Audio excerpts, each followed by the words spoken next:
Hi everyone, welcome back to my class. So today in this class, I'm going to continue the remaining parts of the chapter. What is the name of the chapter which we were discussing?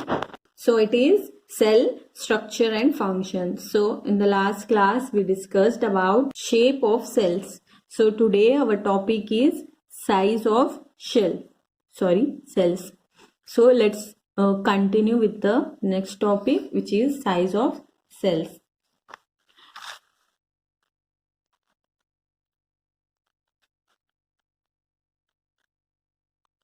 Size of cells.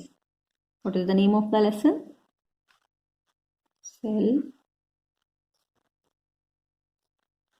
structure and functions.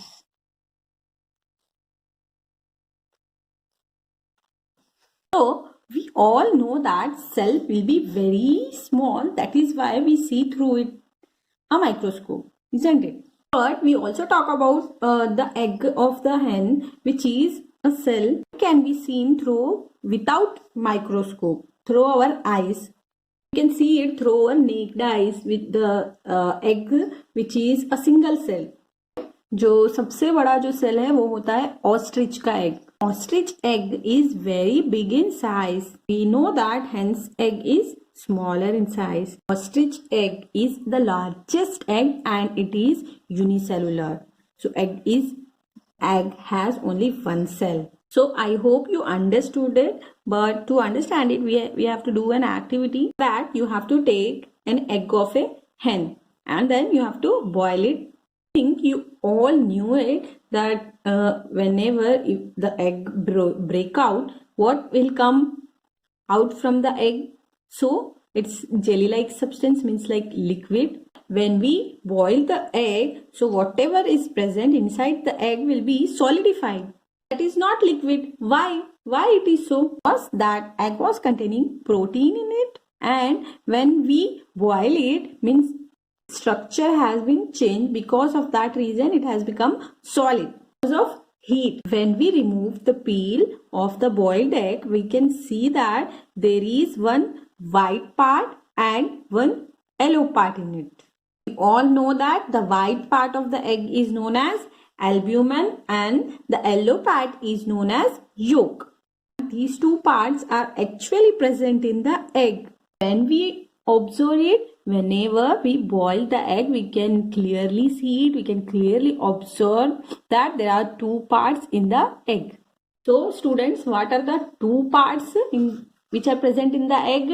Albumin, which is the white part, and yolk, which is the yellow part.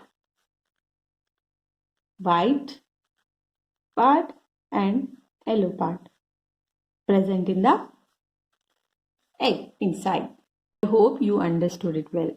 Now let's move on with the next topic, which is cell structure and function. Cell structure and function.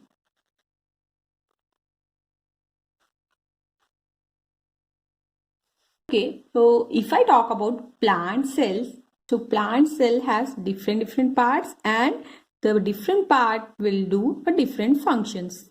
All know that the function of the roots is to absorb water and transfer it to all the parts of the plant. In this way, different organs will perform different functions. ऐसा ही same human beings के लिए भी है.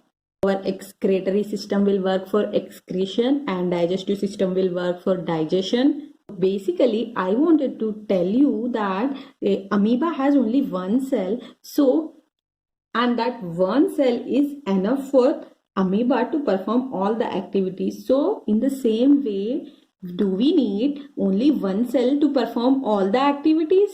So no, because our body has lot of cells. Do cells perform all the functions? But we have heard that digestive system have the different organs and respiratory system have different organs. Like respiratory system contains lungs, excretory system's organs are kidneys. Where this organ word comes? Organ is nothing but the father of cell, you can say. If I talk about cell, So cell is a smaller, means सबसे छोटा, means it is the fundamental unit of life.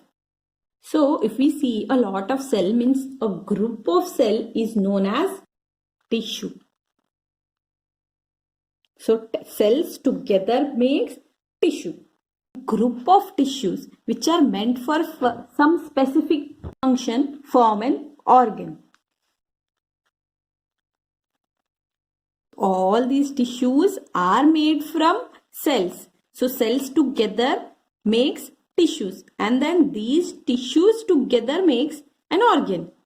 I can say that lungs is made up of different tissues. I say liver, it has different tissues. Let me make it correct. Cells together makes tissues, tissues together makes organs, then organ system.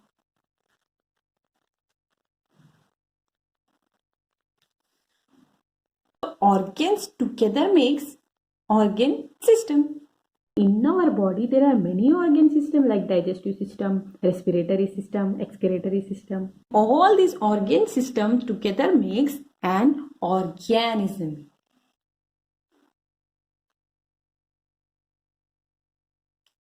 I hope you understood it, how cell makes the organism. So how cell is the fundamental unit of life.